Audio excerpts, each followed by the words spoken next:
안녕하세요. 네, 이번 시간에는 저희가 임상심리학 과목 한번 살펴보도록 하겠습니다. 먼저 제1장 임상심리학의 이해 파트, 제1절 임상심리학의 정의와 역사를 보도록 하겠습니다. 우리가 임상심리학을 보려고 할 때 먼저 잠깐 살펴봐야 하는 것이 철학, 심리학, 그리고 임상심리학이 무엇인지, 심리학 가운데 임상심리학이 무엇인지, 그리고 임상심리학자들은 어떤 일을 하는지 이런 것들을 먼저 정리하고 들어가 보도록 하겠습니다. 먼저 철학이라고 하는 거 참, 네. 철학이 무엇인지 논하기 참 어렵죠. 철학은 인간의 본질에 관해서 많은 질문들을 던지죠. 인간의 마음, 몸, 이것이 하나냐 둘이냐 이런 여러 가지 인간은 무엇인가 이것에 대한 질문들을 철학에서 던집니다. 그리고 심리학이라고 하는 게 있죠. 심리학도 인간에 관해서 관심이 있어요. 철학도 인간에 관해서 관심이 있고요. 근데 심리학은 인간에 대해서 연구를 진행하죠. 그래서 인간의 정신과 행동에 대해서 연구를 하죠. 근데 인간을 가지고 다 연구할 수 없기 때문에 이제 동물도 같이 연구를 보통 하죠. 그래서 인간과 동물의 정신과 행동을 연구하는 학문이 이제 심리학입니다. 이 심리학은 처음에는 이 철학 안에 모든 학문의 시작이 다 철학에 속해 있잖아요. 그래서 철학 안에 속해 있다가 어느 순간 과학의 영역으로 넘어오게 됩니다. 그리고 이번 시간에 다루게 되는 임상심리학 과목. 심리학인데 심리학 가운데 임상심리학을 이야기하는 거예요. 그럼 임상심리학은 무엇이냐? 임상심리학은 응용심리학이에요. 심리학이 기초심리학이 있고 응용심리학이 있는데 임상심리학은 응용심리학에 속하게 됩니다. 그래서 응용심리학의 한 분야. 그래서 개인이 살아가면서 경험하는 다양한 어떤 적응 문제들, 정신장애, 행동장애, 이러한 어떤 정신건강, 이것과 관련된 연구를 수행하는 학문, 그것이 임상심리학입니다. 한 개인이 부적응적인 어떤 행동들을 나타내는 것, 그것과 관련돼서 연구하는 것, 치료하고 개입하기 위해서 연구하겠죠. 그런 것들을 연구하는 게 임상심리학이다. 그래서 오늘부터 다루게 되는 과목이 이 임상심리학 과목인 거죠. 그럼 임상심리학자들은 어떤 일을 하느냐? 그렇죠? 임상심리학을 연구하는 임상심리학자들은 행동장애의 원인을 진단하고 이것을 치료하고 뭐 개입하고 도와주고 이런 일을 하겠죠. 그게 임상심리학자들의 어떤 역할이다라고 전체적인 흐름을 정리해 볼 수 있겠습니다. 교재로 돌아가서 심리학의 발전 한번 보도록 할게요.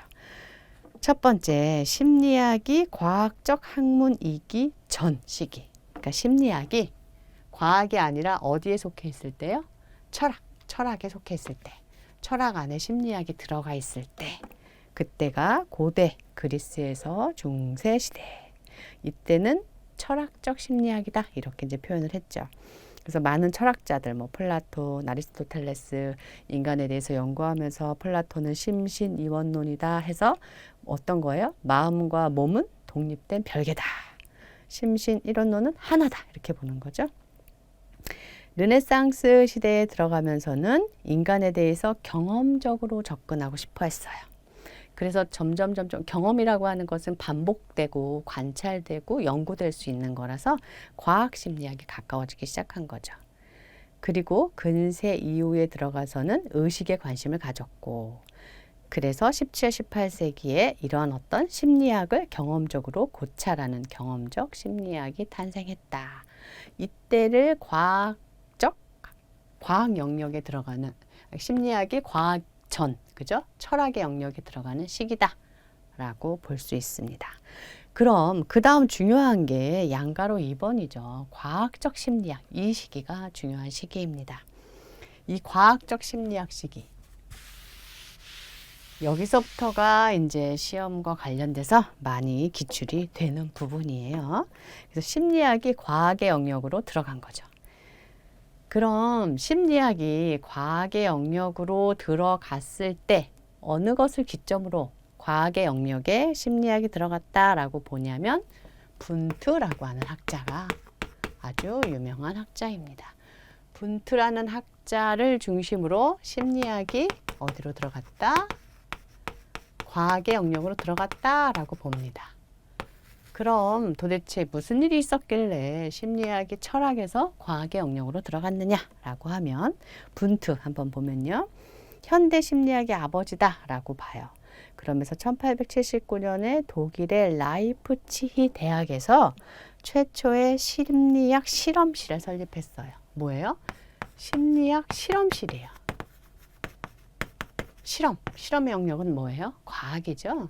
그래서 심리학이 실험실이 만들어졌잖아요. 그래서 분트를 기점으로 해서 심리학이 과학으로 넘어왔다. 이렇게 보는 거예요. 왜냐하면 실험실을 만들었기 때문에. 그래서 이 연도수가 중요해요. 1879년. 네, 이거는 아주 많이 기출됩니다. 요 연도수. 독일 라이프치히 대학에서 분트가 1879년 심리학 실험실을 설립했고 이것을 계기로 심리학은 과학의 영역에 들어갔다라고 보게 됩니다. 그래서 분트를 뭐라고 봐요? 현대 심리학의 아버지다. 이렇게 이야기를 하게 됩니다. 이렇게 독일에서는 분트가 심리학을 어떤 실험실을 통해서 실험실 안에서 연구하면서 인간에 대해서 연구를 했는데요. 그런 분트가 만든 것을 우리가 구조주의다. 또 구성주의라고 이야기하기도 해요. 구조주의다 이렇게 이야기를 합니다. 그래서 분트는요. 인간의 내면의 정신에 대해서 연구를 했는데 실험실에서 연구를 한 거죠. 그래서 인간 내면, 의식, 마음, 의식의 구성 요소가 무엇으로 구성되어 있는가? 인간의 정신이, 의식이 무엇으로 구성되어 있는가? 이것을 살펴보고 싶었던 거예요. 그래서 구조주의에서 사용했던 방법이 내성법이라고 하는 방법으로 인간의 정신이 어떻게 구성되어 있는지, 어떻게보다는 무엇이죠? what, 그죠? 무엇으로 구성되어 있는지를 살펴보고자 했습니다. 이것을 구조주의라고 합니다. 그래서 내성법이라고 하는 것, 이것도 이제 중요한데, 이 내성법을 사용을 했어요. 이 내성법이라고 하는 것은 우리의 생각, 욕망, 느낌, 이것을 자기 스스로 막 들여다보고 막 이런 생각이 떠오른다, 뭐 이런 욕망들, 이런 느낌, 이런 것들을 말로 표현하는 것, 그것을 내성법이라고 합니다. 이 방법을 사용한 게 이제 분트고, 그것을 우리가 구조주의라고 이야기를 합니다. 독일에서는 이런 흐름이 있었다면 미국에서는 기능주의라고 하는 게 나타납니다. 동그라미 2번에 나와 있죠. 티치너와 제임스, 기능주의, 행동관찰법. 이 제임스라고 하는 학자, 미국의 학자가 기능주의는요, 우리가 이 구조주의에서는 인간 정신이 무엇으로 구성되어 있는가 이것을 보았다면 기능주의에서는 어떤 기능을 하는가 여기에 관심이 있었던 거예요. 그래서 마음의 기능 여기에 관심을 둔 거죠. 티치너라고 하는 학자는 분트의 제자였어요. 그래서 분트와 함께 많은 것들을 배우고 많이 연구를 하다가 이제 미국으로 건너가서 제임스와 함께 기능주의를 이제 창시한 거죠. 그래서 기능주의는 마음의 기능, 즉 의식이 존재하는 목적, 이유 여기에 관심을 갖게 됩니다. 그러면서 인간의 마음과 행동, 그 정신과 행동 이것의 관계를 연구하는 기능주의가 이제 미국에서 나타나게 되죠. 이것이 이제 심리학의 큰 흐름이고요. 이런 흐름이 일어나는 가운데 이제 프로이드라고 하는 학자, 그죠? 프로이드라고 하는 학자가 이제 오스트리아에서 프로이드가 정신분석학을 창시하죠. 무의식을 발견하면서 정신분석학을 창시하게 되고, 그래서 뭐 무의식, 자유현상, 꿈의 분석 이런 것들을 강조를 하게 되죠. 그리고 동그라미 4번에 이제 왓슨이 나오게 되는데, 사실은 이제 동그라미 5번에 베르트 하이머 게슈탈트가 조금 더 이제 빨리 나오긴 해요. 그러다가 나중에 뭐 전쟁 이후에 좀 더 발전하기 때문에 이제 행동주의와 게슈탈트가 거의 같이 이제 나오는 걸로 이제 볼 수 있는데, 이 분트가 인간의 어떤 정신에 대해서 무엇으로 구성되어 있는가, 또 제임스가 기능주의, 마음이 어떤 기능을 가지고 있는가, 여기에 관심이 있었다 하면 베르트 하이머라고 한 학자, 형태주의 학자거든요. 이 베르트 하이머는 1910년도에 형태주의 심리학을 창건을 했어요. 근데 이 베르트 하이머가 분트의 내성법을 상당히 비판을 했습니다.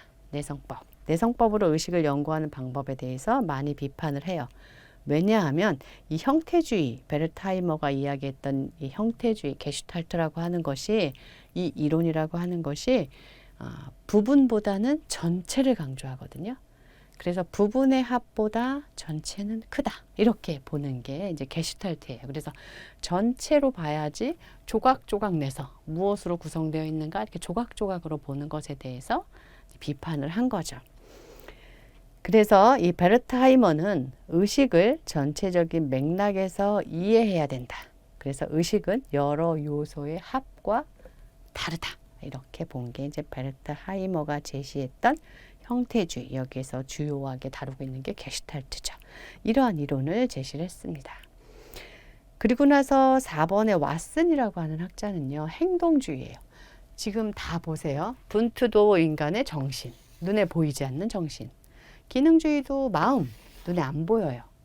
그리고 베르트 하이머가 했던 게슈탈트에서도 뭐 의식에 대해서 연구를 하잖아요. 눈에 안 보여요. 그러니까 왓슨은 무엇을 중시했어요? 눈에 보이지 않는 그런 것들은 측정이 어렵다.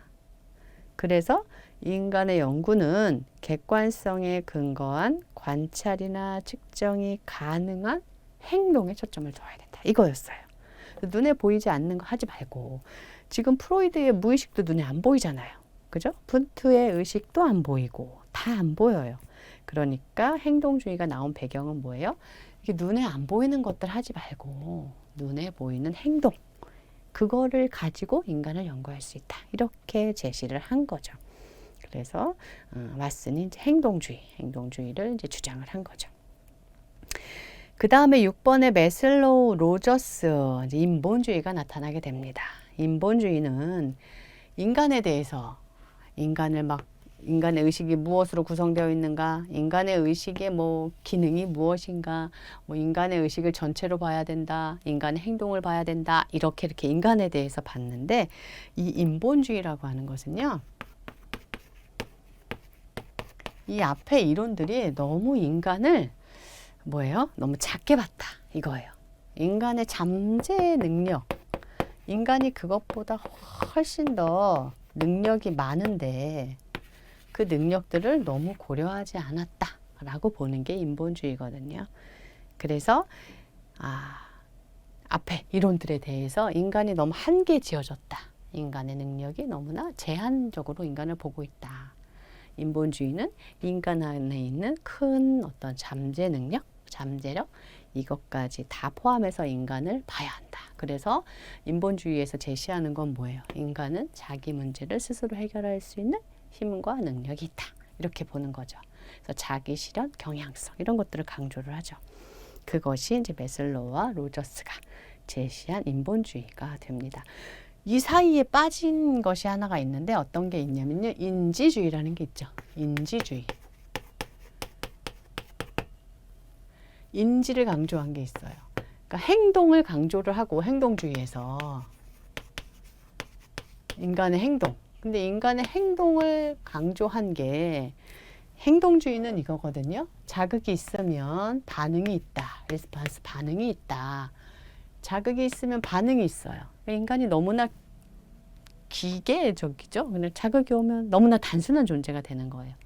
여기에서 인지주의는 뭐예요? 인간의 인지, 커그니션.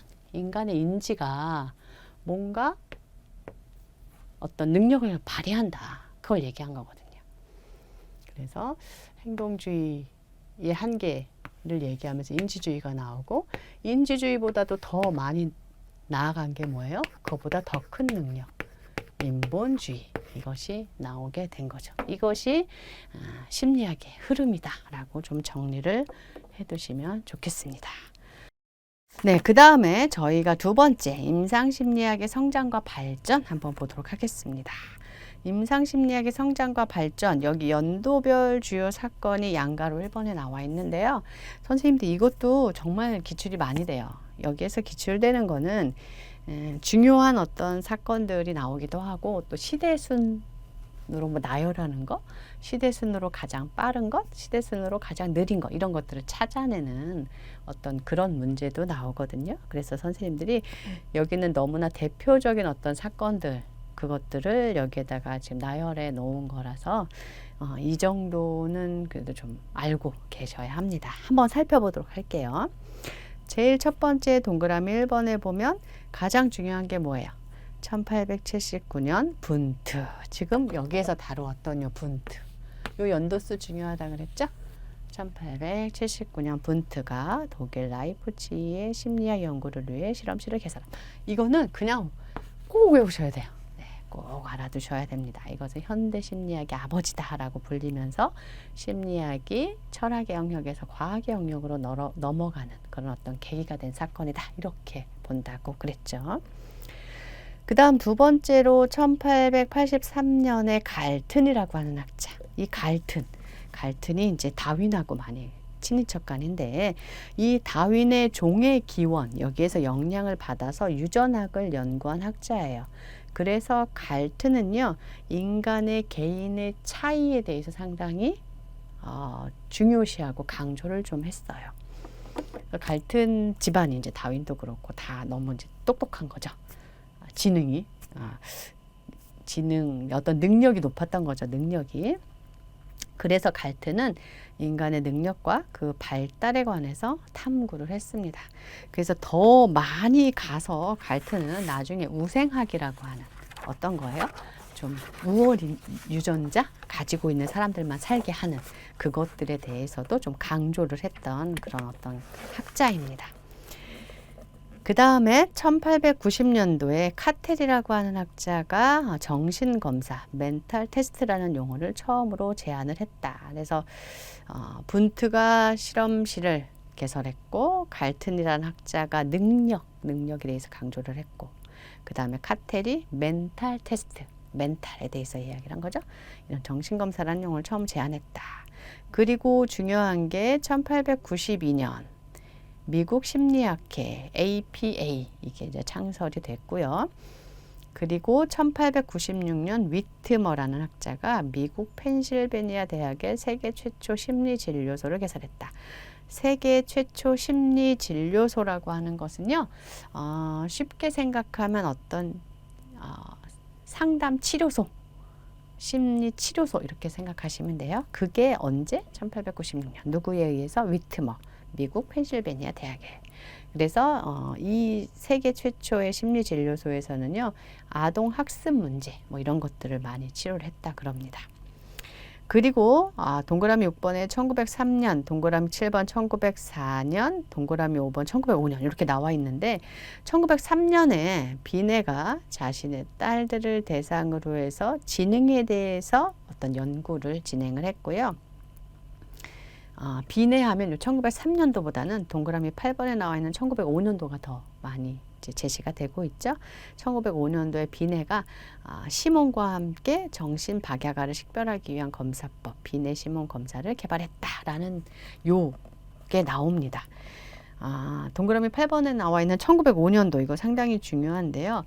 비네가 이제 프랑스에서 학자로 있는데, 프랑스 정부에서 어떤 초등학교 교육과정을 만들려고 하는데 이 교육과정에 적절한 학생과 받을 수 있는 학생과 그렇지 않은 학생들을 좀 식별하기 위한 어떤 검사 도구가 필요했던 거예요. 그걸 비네한테 요구했고 그래서 비네가 시몬과 함께 어떤 정신 박야가 그죠? 좀 식별을 해야 이 초등 교육 과정에 들어갈 수 있는 학생과 그렇지 않은 학생을 구분할 수 있잖아요. 그래서 그것을 식별하기 위한 검사, 비네 시몬 검사를 만든 거예요. 근데 이 비네 시몬 검사가 최초의 지능 검사로 볼 수 있습니다. 그래서 1905년도 비네 시몬이 최초의 지능 검사를 개발했다. 이런 이야기라는 거죠. 그래서 동그라미 8번에 1905년도가 상당히 중요합니다. 그리고 1907년도에는 최초 임상심리학 학술지가 간행이 됐고 1908년도에 시슈어라는 학자가 또 이제 아이오와 대학의 심리진료소를 개설을 했고 1909년도에 할리도 무언가를 설립을 했죠.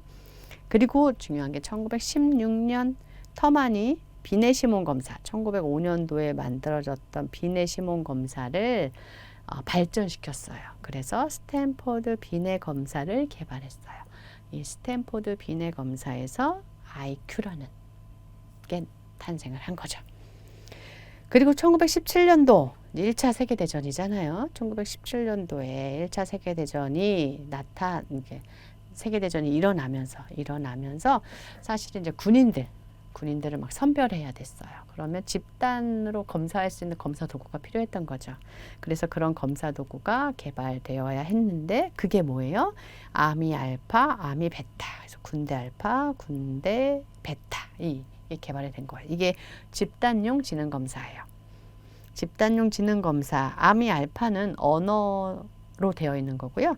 그 언어를 비언어성으로 바꿔놓은 게 아미 베타입니다. 왜냐하면 너무나 다양한 인종들이 있으니까 비언어성 검사도 필요했던 거죠. 그래서 아미 알파를 비언어성으로 바꿔놓은 게 아미 베타예요.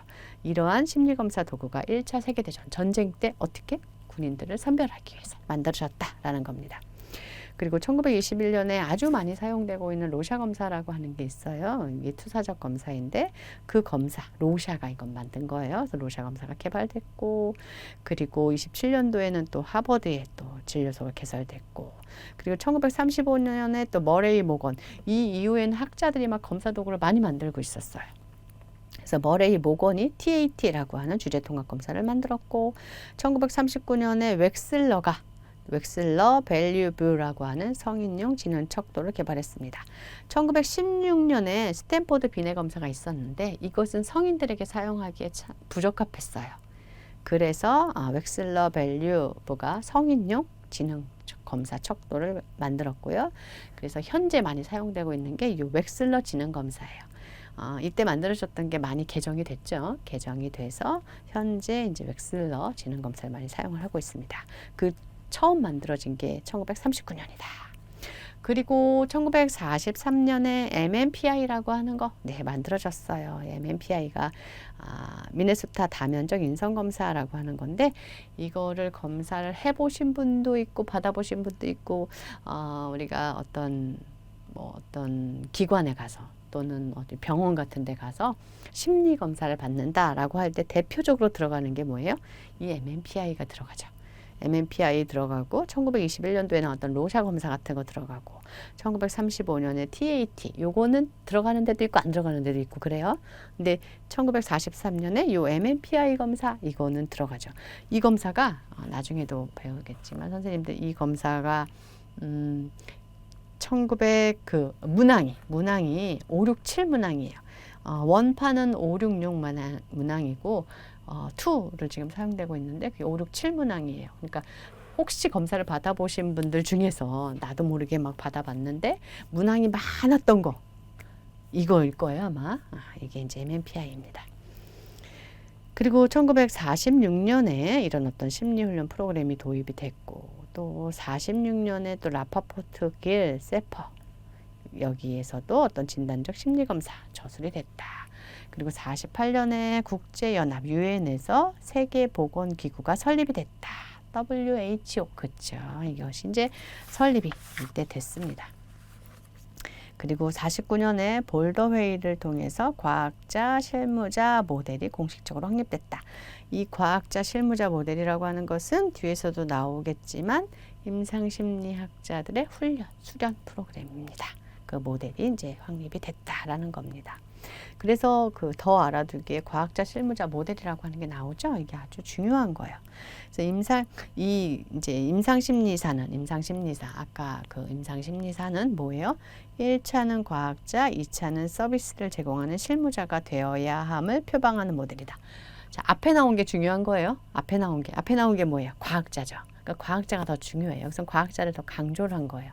근데 과학자만 되면 안 돼요. 뭐 연구하고 배우고 이것만 하는 게 아니라 실무자는 뭐예요? 그것을 가지고 내가 직접 치료도 하고 개입도 하고 적용도 하고 이러는 거죠. 그래서 과학자이면서도 서비스를 제공하는 실무자. 이것을 표방하는 모델이 과학자, 실무자. 실무자라는 단어를 뭐 임상가 이렇게 얘기도 해요. 과학자, 실무자 역할을 동시에 훈련을 해야 된다. 그래서 이론적, 학문적은 뭐예요? 과학자죠. 응용적, 임상적, 이것은 실무자죠. 이것을 다 강화해야 된다. 그래서 임상심리사들이 할 일이 많아진 거죠. 네. 배워야 할 게 많은 거예요. 임상 장면에 적용 가능한 연구 방법을 개발하고 이건 뭐예요? 과학자죠. 그 기술과 기법에 능숙해진다. 실무자겠죠. 인간 행동을 이해하기 위해서 연구자로서 끊임없이 연구하면서 실무자로서 그 과정을 통해서 발견한 지식을 인간 행동의 변화를 위해서 실천해야 한다. 이러한 모델이 과학자, 실무자. 이게 뭐예요? 임상심리사들이 어떠한 준비, 어떤 역량을 갖춰야 하는가를 제시한 모델이죠. 그 다음 1963년에 미국 케네디 대통령이 지역사회 정신건강법이 제정이 됐습니다. 그래서 이 지역사회 정신건강법 이것은 정신병원 중심에서 지역사회 중심으로 좀 바뀐 거예요. 이 정신장애에 대한 어떤 접근이 치료 접근이 지역사회 중심으로 좀 바뀐 것. 그래서 지역사회 정신건강증진센터라고 하는 것 이것을 중심으로 지원을 해주는 것. 포함된 내용들이 지역사회 정신건강법 그러한 어떤 법이 제정이 되었다. 그리고 1973년에 베일 회의에서 심리학 박사학위를 인정하게 되었다. 볼더 회의 1949년에 볼더 회의에서는 과학자 실무자 모델을 제시했는데 1973년 베일 회의에서는 과학자, 그죠? 이 과학자 실무자 모델이 아니라 심리학 박사 학위를 인정하면서 또 다른 모델을 제시했습니다. 그것은 이제 뒤에 가서 더 다룰 겁니다. 이러한 것들이 전체적인 연도별 주요 사건, 임상심리학 성장과 발전에 대한 주요 사건이다. 그래서 선생님 여기에서 너무 많잖아요. 근데 꼭 알아두셔야 되는 거. 뭐 어떤 게 나올지는 모르지만 꼭 알아두셔야 되는 거는 동그라미 1번 1879년 분트 꼭 알아두셔야 되고요. 그 다음에 동그라미 3번에 1890년에 카텔이라고 하는 학자가 멘탈 검사, 정신검사라는 용어를 처음 제안한 것. 이것도 좀 중요하고요. 그 다음에 동그라미 5번 중요합니다. 위트머, 1896년 최초의 심리진료소 개설했다. 그리고 동그라미 8번에 1905년 비네시모 지능검사, 최초의 지능검사라고 하는 거 중요하고요. 그 다음에 12번. 1916년 터먼이라는 학자가 비네시몬 검사를 발전시켜서 스탠포드 비네 검사를 만든 거. 이게 중요하다 그랬죠. 그리고 13번에 이것은 좀 어렵지 않을 거예요. 1917년 1차 세계대전이잖아요. 이때 아미알파, 아미베타 개발이 됐다. 그리고 14번에 1921년 로샤 검사, 그리고 16번에 1935년 TAT, 그리고 17번에 1939년 웩슬러 밸류브, 그죠? TAT 1935년이죠. 그리고 웩슬러 밸류브 1939년. 그 18번 이것도 절대 알아두셔야 돼요. 1943 MMPI. 그리고 쭉쭉쭉쭉쭉쭉 넘어가서 22번 1949년 볼더웨이 중요하고요. 그리고 뒤에 거는 뭐 이렇게 좀 알아두시면 되겠습니다. 그 다음에 양가로 2번 임상심리학의 발전 계기. 자, 임상심리학이 언제 어떻게 붐이 일어나서 확 발전했느냐? 뭐예요? 딱 보니까 전쟁이죠. 전쟁. 세계대전을 통해서. 왜 그랬겠어요? 세계대전이 전쟁이 일어나고 나면 많은 사람들이 가족을 잃기도 하고 질병에 걸리기도 하고 사회가 많이 혼란스럽잖아요. 이럴 때 장애들이 많이 일어나죠.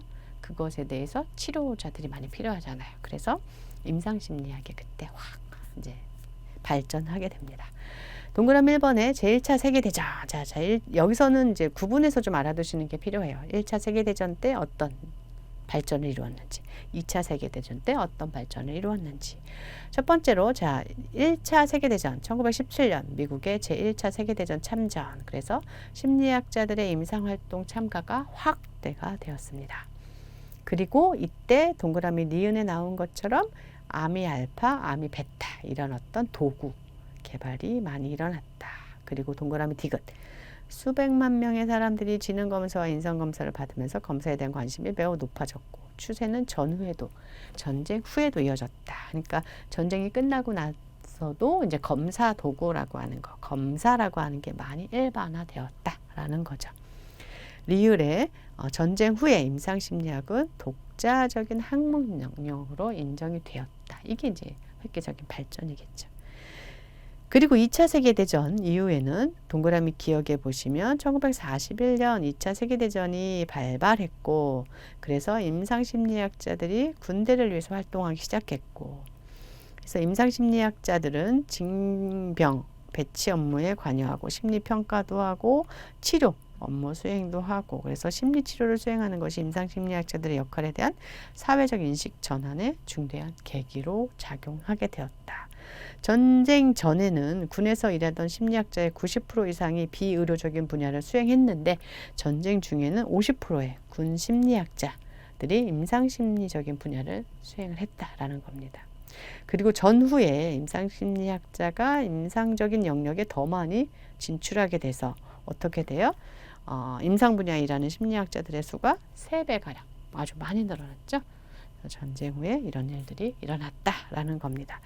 그러니까 어떠한 사회적인 흐름을 좀 타죠. 사회적으로 이런 어떤 정신장애 질환들이 많이 일어날 때 그것을 이렇게 개입하고 치료하고 대응할 수 있는 자원들이 많이 필요한 거죠. 3번 훈련 프로그램의 개발. 1945년 코네티컷주에서 처음으로 임상심리학자 자격제도가 만들어졌고 그래서 재향군인회 그리고 국가정신보건연구 NIMH 국가정신보건연구소의 재정 지원 아래 임상심리학자 훈련 프로그램이 가동이 돼서 그래서 임상심리학자가 그걸 계기로 많이 성장하게 되었다라는 겁니다. 그리고 디귿에 가서 보면은 샤코 보고서라고 하는 게 있어요. 샤코 보고서. 이 샤코 보고서는 임상심리학자의 자격에 대해서 제시를 했습니다. 이것은 이제 샤코 모델이라고도 하거든요. 그래서 임상심리학자의 자격을 어떻게 했냐면 실습 과정을 포함해서 4년간의 교육을 받아야 된다. 임상심리학자들은 4년간의 교육을 받아야 된다. 그리고 교육을 받고 나서 박사학위, PhD까지 소지해야 된다. 이렇게 이야기를 한 거예요. 그래서 그 중에 3년 차에는 인턴 과정도 해야 된다. 그러니까 뭐예요? 이 임상심리학자들이 이론도 배우고 실습도 해야 되죠. 그러면서 학위까지 따야 되는 거였어요. 그런 어떤 4년간의 교육 제도를 샤코 모델에서 제시를 하고 있습니다.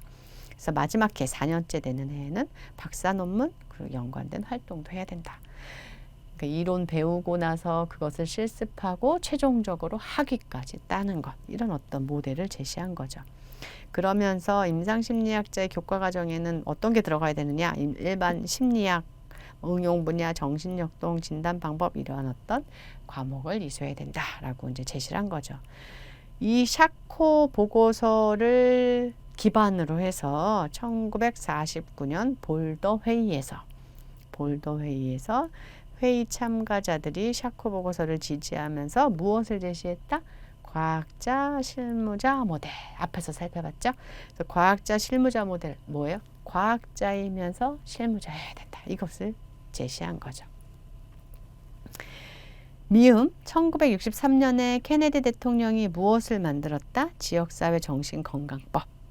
그래서 전국적인 연계망을 갖춘 지역사회 정신건강센터들이 생겨났고, 그래서 이건 뭐야? 정신장애에 대해서 정신병원이 감당하던 것을 어떻게 했다?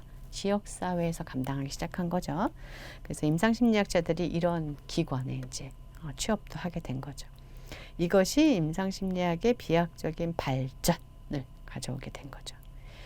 그리고 1965년에 들어가서 시카고 회의에서는요, 볼더 모델을 계속 유지하되 연구 논문에 대한 요구를 줄이기로 합의. 그래서 임상심리학 훈련생들은 연구 논문에 대한 의무가 없어지게 된다. 그러니까 볼더 회의에서 너무 좀 빡빡하게 임상심리사들에 대해서 너무 빡빡한 어떤 모델을 제시를 한 거예요.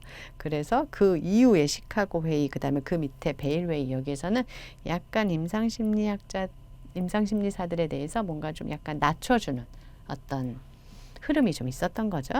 그래서 시카고 회의에서는 연구 논문에 대한 요구를 줄였고, 1973년에 베일 회의에서는 정신보건 분야의 인력 부족으로 심리학 박사 제도를 시행해야 한다는 사회적 요구에 따라서 두 개의 사항이 결정됐다. 그래서 석사학위 소지자로서 적절한 훈련을 받은 자는 심리학자라는 칭호도 쓸 수 있었어요. 우리 위에 과학자 실무자 모델에서는 박사학위 꼭 있어야 됐잖아요. 근데 여기서는 어떻게 됐어요? 석사학위여도 된다.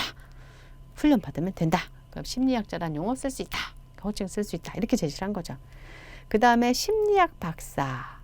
이게 psychology, PSYD, PhD가 아니라 PSYD, 심리학 박사라고 하는 프로그램을 도입을 한 거예요. 이것은 약간 PhD를 따려면 일반 대학원에 가야 되고 뭔가 전문적으로 해야 되는데, 약간 이것은 뭐 어떻게 해야 될까요? 전문 대학원? 이런 거 있잖아요. 여기에서 이제 학위를 따는 거, 그것에 대해서 약간 전문화 시킨 거죠. 그래서 심리학 박사 프로그램도 적절한 임상심리학 훈련 과정으로 인정을 한 거예요. 좀 약간은 난이도를 낮췄다? 이렇게 설명을 할 수도 있을까는 잘 모르겠지만 약간 색깔을 다르게 했다? 이렇게 이제 설명을 할 수 있을 것 같아요.